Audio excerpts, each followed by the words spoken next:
ওকে, খনে, খনে, খনে মানে হচ্ছে বাড়ি, খনে বাড়ি। দেখেন খেয়ালিফ নুন হে, খনে বাড়ি। তো বাড়িতে বিভিন্ন ধরনের আসবাবপত্র থাকে, সেগুলো আমরা জানবো, আসবাবপত্রগুলোর নাম। ওকে, দেখেন এখানে টোটাল একটা বাড়ি আমাদেরকে ডিজাইনে দেখা দিচ্ছে যে একটা ঘরের মধ্যে কি কি থাকতে পারে। এখানে আমরা দেখি, প্রথমে আমরা এখান থেকে শুরু করি। এটা হচ্ছে হাইয়ত।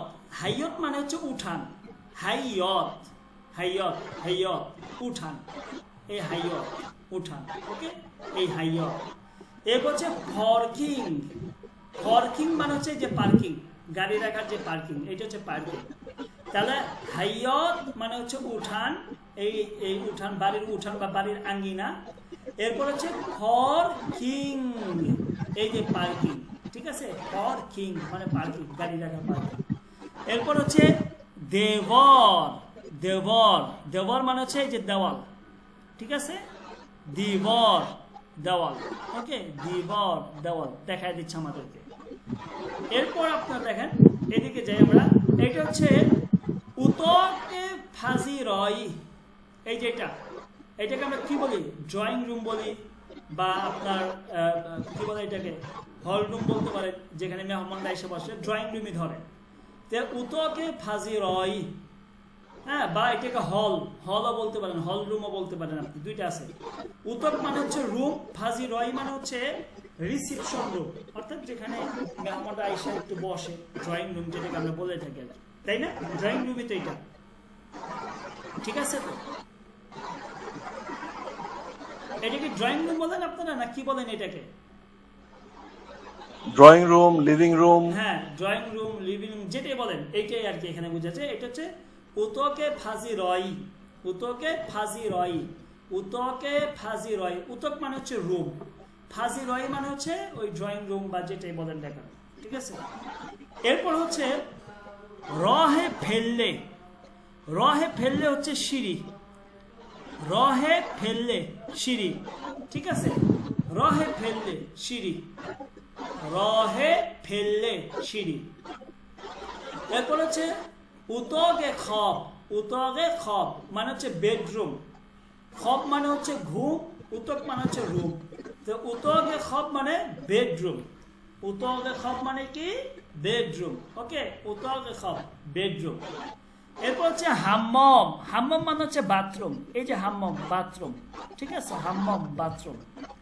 এরপর হচ্ছে অশফাজ খনে, অর্থাৎ হচ্ছে আপনার কি বলে এটাকে, আরে রান্না করে যে পাকঘর।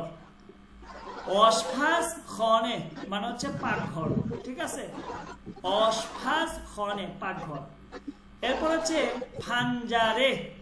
ফানজারে মানে হচ্ছে জানালা, ফানজারে এই যে জানালা, ফানজারে জানালা।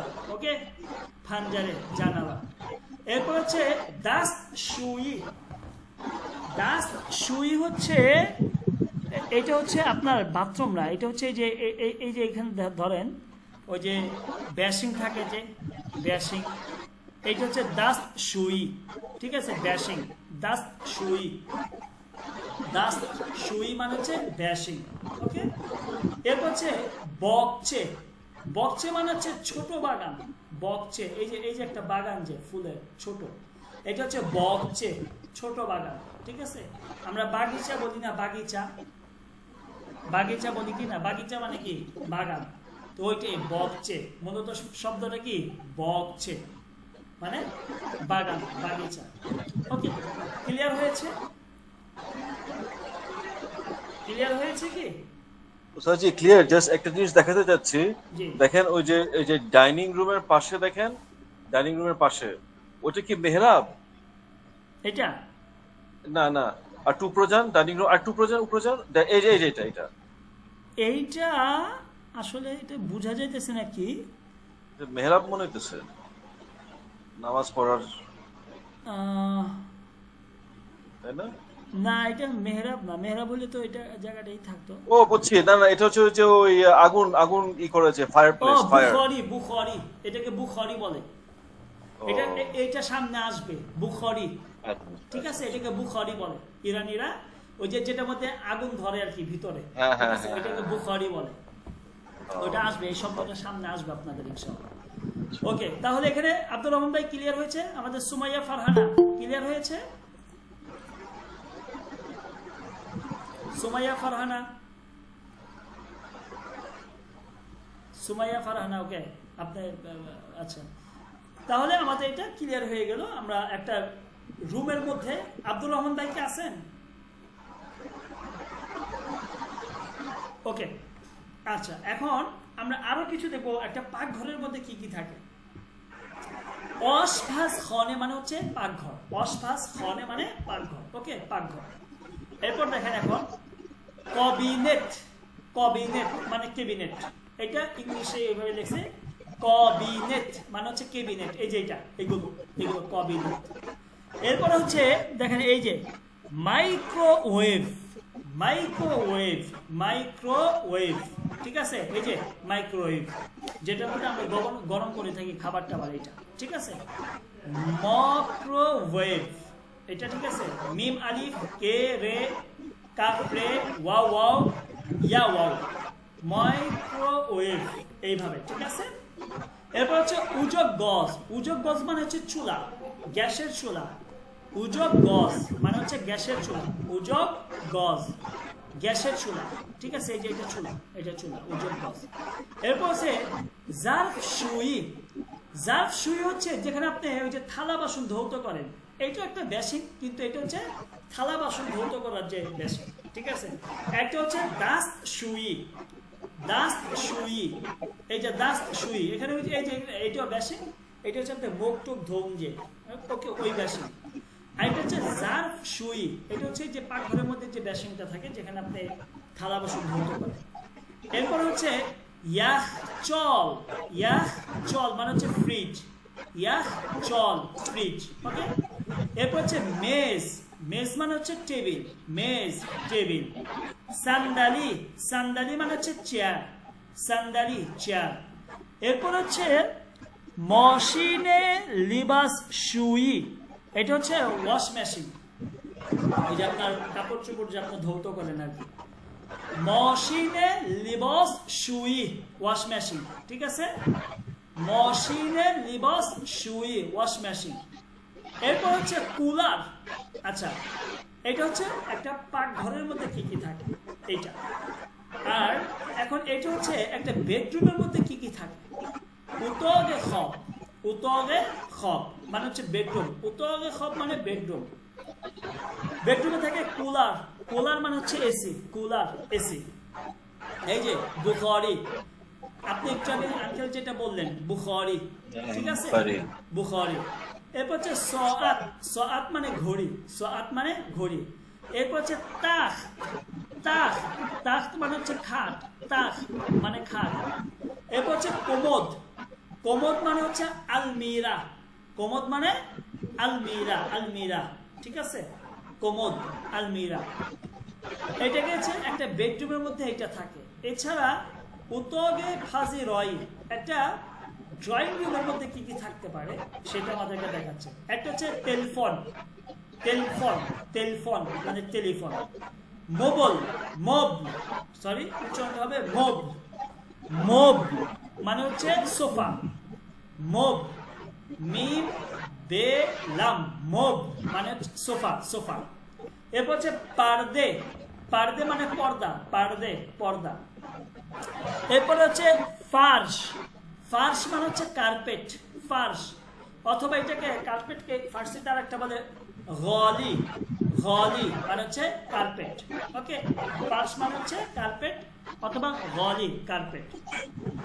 এরপর হচ্ছে দেখেন টেলিভিশন, টেলভিজিভন, টেলভিজিভন মানে টেলিভিশন, টেলভিজিভন টেলিভিশন, ওকে? আচ্ছা, ক্লিয়ার হয়েছে? রোশন সুদ আঙ্কেল, রোশন সুদ, বলে বলে আব্দুর রহমান ভাই, রোশন সুদ, জি ওকে। আমিন আমিন, রোশন সুদ, আমিন আমিন, বুঝেছেন? ওকে। আচ্ছা, সুমাইয়া ফারহানা কথা বলতেছি। ওকে, এরপর দেখেন দাস্ত সুই। দাস্ত সুই, দাস্ত সুই বলতে আমি ব্যাশিং, এটা দাস্ত সুই বলতে ব্যাশিং বোঝায়। তারপর এখানে আপনার ব্যাশিং এর পাশে কি কি থাকে সেটা একটু আমাদেরকে দেখা দিচ্ছে। একটা পাইবেন হচ্ছে আপনার অয়নে। অয়নে, অয়নে মানে হচ্ছে আয়না। অয়নে আয়না। তারপর হচ্ছে হুলে। হুলে মানে হচ্ছে তাওয়াল। হুলে মানে তাওয়াল। এছাড়া দাস্ত সুইর আরেকটা ফার্সি শব্দ হচ্ছে রুসুই। রুসুই, রুসুই মানে হচ্ছে ব্যাশিং। তাহলে দাস্ত সুই, রুসুই এই দুটোটাই হচ্ছে ব্যাশিং। ওকে, দাস্ত সুই, রুসুই এই দুইটার কি হচ্ছে ব্যাশিং। এটা হচ্ছে আপনি যে মুখটুক যে ধৌত করবেন এইটা। আর এটা হচ্ছে জার্ফ সুই। জার্ফ সুই হচ্ছে এইটাও ব্যাশিং, কিন্তু এটা হচ্ছে আপনার থালা বাসন যে ধৌত করে ওইটা। এছাড়াও আপনি দেখেন আরো কি রয়েছে এখানে, দুষ। দুষ মানে হচ্ছে আপনার ঝর্ণা, এই যে গোসল করে যে আপনার দেখেন এই যে এখানে যে এটা রয়েছে দুষ। হ্যাঁ, দুষ মানে হচ্ছে গোসল করার যে ঝর্ণা টাইপ ওইগুলো থাকে দুষ। এই যে এগুলো টিপ দিলে হচ্ছে পানি বের হয়, ঠিক আছে, এটা হচ্ছে এটাকে দুষ বলে। এটা আপনি ঝর্ণার সাথে এগুলো থাকে। আরেকটা হচ্ছে টয়লেট। টয়লেট মানে হচ্ছে টয়লেট, আমরা যেটা বলতে থাকি টয়লেট। এখানে টয়লেট বলতে টোটাল এটাকে বোঝায়, এই আপনার আমরা যেটাকে কমোড বলে থাকি, কমোড, ঠিক আছে। এই এই টয়লেট, এইটাও টয়লেট, ঠিক আছে। তাহলে কি টয়লেট, টয়লেট, টয়লেট। ওকে, ক্লিয়ার হয়েছে আঙ্কেল? জি জি। ওকে, এখানে আমরা একটা দেখি যে বলতেছে যে কর গুরুহি। কর গুরুহি মানে হচ্ছে আপনার মানে একসাথে কাজ করা, গ্রুপ ওয়ার্ক যেটা, ঠিক আছে, অর্থাৎ ৩-৪ জনে মিলে যেটা কাজ করে থাকে, গ্রুপ ওয়ার্ক যেটা বলে থাকে। বলতেছে ইয়াখচল কুজস্ত। ইয়াখচল কুজস্ত, ইয়াখচল মানে ফ্রিজ, কুজস্ত মানে কোথায়। তাহলে ইয়াখচল কুজস্ত ফ্রিজ কোথায়, ইয়াখচল কুজস্ত ফ্রিজ কোথায়। তারপরে কি বলবো, ইয়াখচল দার অসফাসখনে আস্ত। এই যে পাকঘরে না, ইয়াখচল দার অসফাসখনে আস্ত, ফ্রিজটি কোথায়, পাকঘরের মধ্যে। এরপরে বলতেছে এই যে সরি এখানে অ্যান্সার দেওয়াই আছে, সরি, ইয়াখচল দার অসফাসখনে আস্ত, যে ফ্রিজটি কোথায়, পাকঘরের মধ্যে। এরপর বলতেছে কোমদ কুজস্ত, আলমিরা কোথায়। কোমদ মানে আলমিরা। বলতেছে কোমদ কুজস্ত, আলমিরা কোথায়। কোমদ দার উতগে খব আস্ত, আলমিরা কি দার উতগে খব, বেডরুমে। আলমিরা কোথায়, আলমিরা হচ্ছে বেডরুমে। ওকে, এরপর হচ্ছে হুলে কুজস্ত, তাওয়াল কোথায় বলেন তো। বলতেছে হুলে কুজস্ত, তাওয়াল কোথায়। কি বলবো আমরা, এটা অ্যান্সার কি হবে, এই যে towel. হাউলে das Shui ast. das Shui ast. হ্যাঁ, হুলে das Shui ast. ওকে, Das Shui, das Shui। হ্যাঁ, das Shui। ওকে, আচ্ছা, এখানে আমরা একটা দেখব, দেখেন এক দনে। এক দনে মানে একটা, দোতো মানে দুইটা, সেতো তিনটা, চহরতো চারটা। আমরা বাংলায় বলি না একটা, দুইটা, তিনটা, চারটা, পাঁচটা, ছয়টা। এই যে টা টা, এটা ফার্সিতে আমরা কিভাবে বলবো, এক দনে মানে কি একটা, এক দনে একটা, দোতো দুইটা, সেতো তিনটা বা তিনটি, চহরতো চারটি, ভাঁজতো ছয়টি, শিষ্ট পাঁচতো পাঁচটি, শিষ্ট ছয়টি, হাফতো সাতটি, হাসতো আটটি, নহতো নয়টি, দাহাতো 10টি।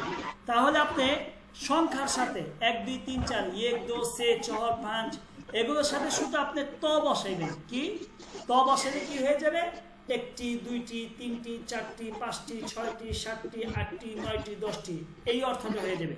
বুঝে এখানে আসছে একটা তো কথা আছে। আঙ্কেল, বুঝে আসছে কথাটা আমার? জি এখানে জি একটা কথা আছে, জি বলেন। এখানে ইয়েক দনে এই শুধু একটাই ব্যতিক্রম, আর বাকিগুলা তো বসাবো, তাই হ্যাঁ তো? হ্যাঁ, শুধুমাত্র এক দনে এটা একটু আলাদা, মানে এক দনে মানে একটা, আর বাকিগুলো দো তো সে তো শুধু ত বসাবেন, বাকিগুলোর সাথে ত বসাবেন। ওকে, আচ্ছা। বলতেছে ক্ষণে সুম তোমার ঘর, সরি, ক্ষণে সুম তোমার ঘরে চান তো, চান মানে মানে কত, কয়টা? চান তো মানে কি কতটা বা কয়টা? কয়টা, চান তো মানে কয়টা। ক্ষণে সুম তোমার ঘরে চান তো কয়টা বা কয়টি, উতগে খব দরাত বেডরুম রয়েছে, দরাত মানে কি আছে বা রয়েছে, তে দরাত এখানে হ্যাবের অর্থ দিচ্ছে।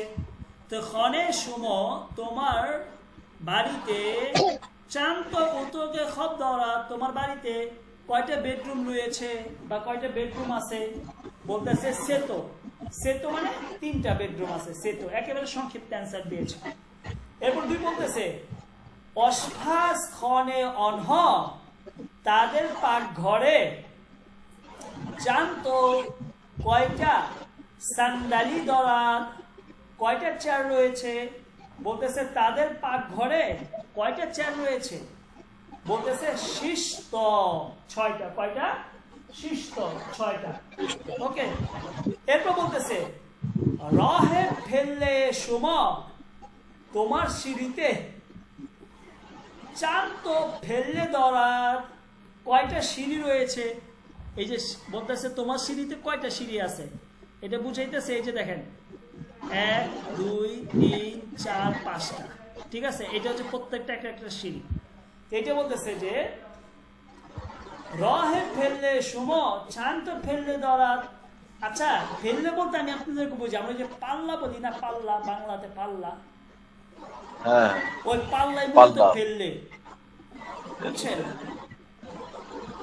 আমরা পাল্লা বলে থাকি না, পাল্লা, ওই পাল্লাটাই মূলত ফার্সি শব্দ, ওইটা মূলত ফেললে বলে, ঠিক আছে। তো বলতেছে রহে ফেললে সুম তোমার সিঁড়িতে চান তো ফেললে দরাত, কয়টা সিঁড়ি রয়েছে, বলতেছে বিস্ত সেতো, বিস্ত সেতো কয়টা বলেন তো, বিস্ত সেতো মানে 23টা। হ্যাঁ 23টা। 23টা, 23টা। হ্যাঁ, অফারিন। এরপর বলতেছে সুম চান্ত মেদক দরিত মানে কি, মেদক তোমাদের কাগজ, পেন্সিল। পেন্সিল, অফারিন। তো সুম চান্ত মেদক দরিত, তোমার কয়টা পেন্সিল আছে, সরি, তোমাদের কয়টা পেন্সিল আছে, বলতেছে এক দনে, একটা, একটা। এক দনে মানে কি একটা। একটা। ওকে, ক্লিয়ার হয়েছে এটা? আমেনা মিম এবং সুমাইয়া ফারহান আপনারা টেক্সট করেন যে বুঝেছেন কি।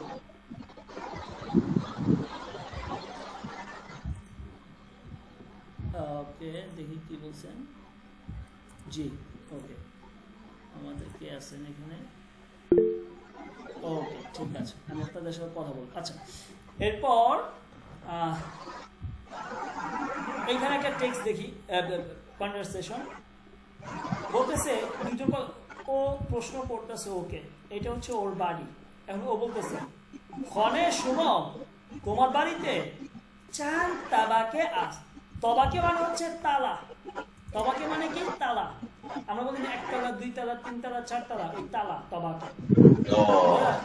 ক্ষণে শব্দটা আরবি, ক্ষণে সুম চান তাবাকে আস, তোমার বাড়ি কয় তালা, তোমার বাড়িতে কয়টা তাবাকে আছে, মানে কত তালা তোমার বাড়ি।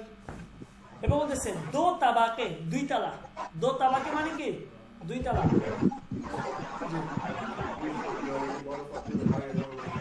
নো নো নো, সই লাগবে। আমি না হোস্টেল সুপার, আমাদের উপরে আছে, রুমে যাও, রুমে যাও। তাবাকে বলো, তাবাকে বলো উপরের তালা, বলো মানে কি উপরে, বলতেছে তাবাকে বলো উপরের তালাতে চান তো উতগে খবদরাত, কয়টা বেডরুম আছে? তাহলে চান তাবাকায় বলো উপরের তালাতে চান তো উত্তরকে শব্দ হলো কয়টা বেডরুম আছে? ও বলতেছে সে তো কয়টা? 3টা বেডরুম আছে। আচ্ছা, এরপর প্রশ্ন করতেছে ফাজি রই তন খুঁজস, ফাজি রই তন তোমার ড্রয়িং রুমটা। ফাজি রই তন মানে, ফাজি রই মানে ড্রয়িং রুম, তন মানে হচ্ছে তোমার। তো ফাজি রই তন তোমার ড্রয়িং রুমটা খুঁজস কোথায়?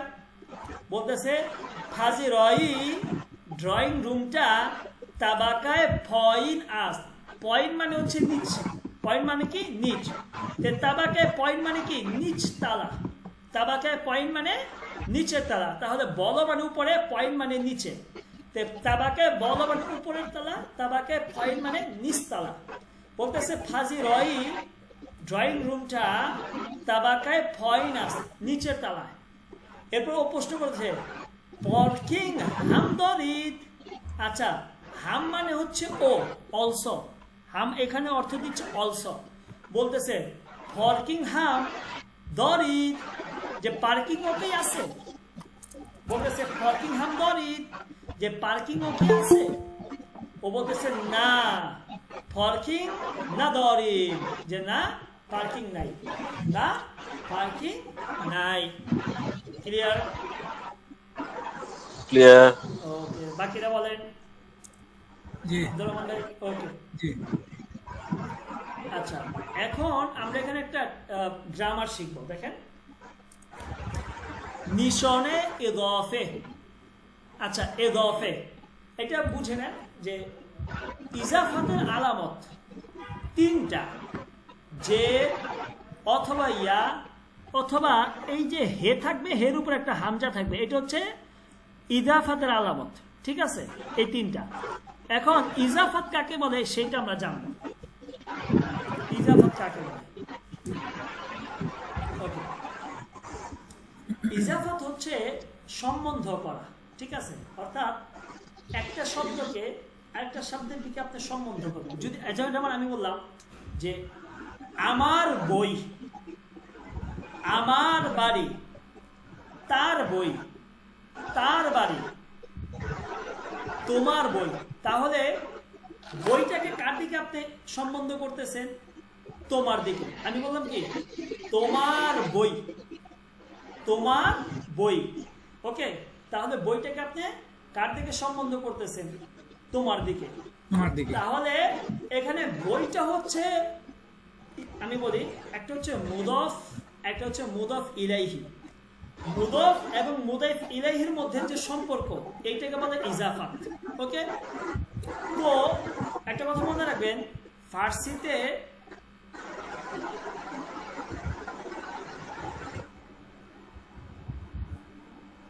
আপনার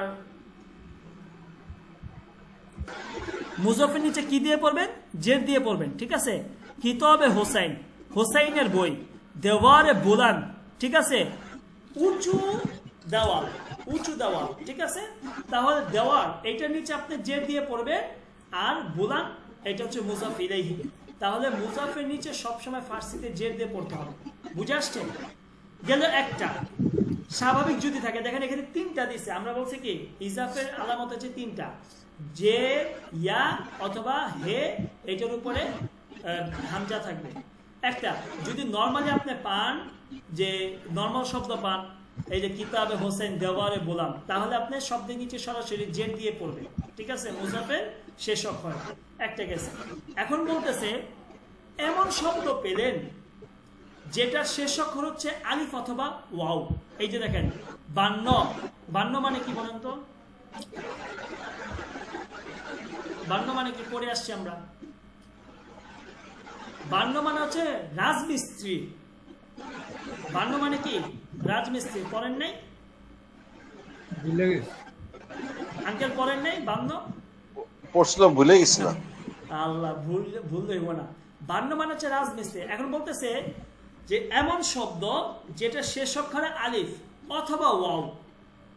এখন এই শব্দগুলো যখন ইজাফত হবে, অর্থাৎ মুজাফ ইলাইহির দিকে যখন ইজাফত হবে, মুজাফ হবে, তখন আপনি কিভাবে এই শব্দগুলোকে ইজাফাত করে পড়বেন বলতেছে সরাসরি, তো কারণ আমরা জানি আপনার সরাসরি আপনার আলিফের নিচে জের দিতে পারবেন না, ওয়াওয়ের নিচে আপনি জের দিতে পারবেন না। তখন কি করতে হবে বলতেছে আপনি এই আলিফের পরে এবং ওয়াওয়ের পরে একটা ইয়া যুক্ত করবেন। কি যুক্ত করবেন? ইয়া যুক্ত করবেন, ঠিক আছে? তাহলে ইয়া যুক্ত করে আপনাকে ইজাফাত করতে হবে। দেখেন, বান্ন মানে রাজমিস্ত্রি, জাওয়ান মানে যুবক। এখন আপনি এটাকে কিভাবে ইজাফাত করবেন? দেখেন, বান্নয়ে জাওয়ান, যুবক রাজমিস্ত্রি। বান্নয়ে জাওয়ান মানে কি? যুবক রাজমিস্ত্রি। তাহলে আমি এটাকে ইজাফাত করার কারণে ইজাফাত করছি। এখন এই শেষ অক্ষরে আলিফ ছিল বিদায় আমি এটা তো আলিফ দিয়ে পড়া যায় না, কারণ আলিফের নিচে জের দেওয়া যাবে না। এটার জন্য আমাকে কি করতে হচ্ছে? এখানে একটা অতিরিক্ত ইয়া যোগ করে পড়তে হচ্ছে বান্নয়ে জাওয়ান। তারপরে দনেশজু মানে শিক্ষার্থী। এখন শেষ অক্ষরে ওয়াও রয়েছে, তা আপনি এটাকে ইজাফাত করতে হলে আপনাকে একটা অতিরিক্ত ইয়া আনতে হবে। তা এনে কি করবেন? দনেশজুয়ে মেহেরবান, দয়ালু ছাত্র। দনেশজুয়ে মেহেরবান, দয়ালু ছাত্র। বুঝে আসছে ইজাফাতের ক্ষেত্রে ইয়ার ব্যবহারটা কিভাবে ফার্সিতে আমরা করবো? আঙ্কেল জি। ওকে। এরপর হচ্ছে তৃতীয়টা হচ্ছে হের উপরে আপনার হামজা। ওকে, এখন বলতেছে কোন শব্দের শেষে যদি আপনি হে দেখেন, হে কোন শব্দের শেষে আপনি হে পাইলেন, দেখেন খনে হে আছে, মাদ্রাসে হে আছে, বলতেছে ন খন আস, যে লেখার মধ্যে আসবে কিন্তু উচ্চারণ হবে না। বলতেছে যে এমন শব্দ যেটা শেষ অক্ষরে হে থাকে কিন্তু লেখা হে আসবে কিন্তু উচ্চারণ হবে না। যেমন দেখেন মাদ্রাসে, এখানে কিন্তু আমি হেটে উচ্চারণ করতেছি না, খনে উচ্চারণ হচ্ছে না কিন্তু লেখার মধ্যে আসতেছে। বলতেছে এই ধরনের শব্দকে যখন আপনি ইজাফাত করবেন, কিভাবে করবেন? আপনি সরাসরি হের নিচে জের দিতে পারবেন না, তখন আপনাকে কি করতে হবে? এই হের উপরে একটা হামজা আনতে হবে। হামজা এনে তারপরে আপনাকে জের দিয়ে পড়তে হবে। যেমন দেখেন খনে বুজুর্গ, এটাকে কি বলবেন? খনে এ বুজুর্গ। এই দেখেন হামজার উপর একটা, হের উপর একটা হামজা দিয়েছি, দিয়ে তারপর আমরা জের দিয়ে পড়তেছি খনে এ বুজুর্গ। মাদ্রাসায় হাসান, মাদ্রাসায় হাসান, হাসান মাদ্রাসা। খনে বুজুর্গ, বড় বাড়ি। ক্লিয়ার? জি জি জি জি আব্দুর রহমান ভাই ক্লিয়ার হয়েছে? জি জি জি জি ওকে, তাহলে আপনার ফার্সিতে হচ্ছে ইজাফাত, মুজাফ, মুজাফ ইলাইহি এবং সিফাত মাউসুফ, এই দুইটা হচ্ছে সবচেয়ে গুরুত্বপূর্ণ। আপনি যদি এই দুইটাকে ভালো করে ধরতে পারেন তাহলে ফার্সি আপনার আর ভুল হবে না ফার্সি পড়া। 3 থেকে দেখেন 4টা জিনিস। একটা হচ্ছে, আচ্ছা আমরা এটাই করে দিই, সেদায় বুলান্দ, সেদায় কুতো, আমি যেটা পড়াইছি। এরপর হচ্ছে সিফাত মাউসুফ, আপনার মাউসুফ সিফাত, আর মুজাফ, মুজাফ ইলাইহি। এই 4টা জিনিস যদি আপনি ধরতে পারেন ফার্সিতে, তাহলে ফার্সি রিডিং যে কোনো ফার্সি বই আপনি পড়তে পারবেন। কারণ এই 4টা জিনিসই, ওই কোন শব্দের নিচে জের দিতে হবে, এইটাই ফার্সিতে একটু ঝামেলা, এটা অনেকে পারে না। তাহলে আপনি যদি ফার্সিতে মুজাফ, মুজাফ ইলাইহি ভালো করে ধরতে পারেন, এই যে এইটাই, আর কোনো কিছু নেই, এই এতটুকু, এই পৃষ্ঠাটাই যদি আপনি ভালো করে আয়ত্ত করতে পারেন, এবং আগের ক্লাসে আপনার সিফাত মাউসুফের যে কায়দাটা দেখাইছি সেটা যদি আপনি আয়ত্ত করতে পারেন, এবং সেদায় বলেন এবং সেদায় কুতব প্রথম ক্লাসে যেটা আপনাদেরকে দেখেছিলাম, এই 3টা জিনিস যদি আপনি আয়ত্ত করতে পারেন, তাহলে কোনোদিন কোনো ফার্সি কিতাব আপনার পড়তে সমস্যা হবে না ইনশাল্লাহ। আপনি বিশুদ্ধভাবে ফার্সি পড়তে পারেন। বুঝে আসছেন কে? জি জি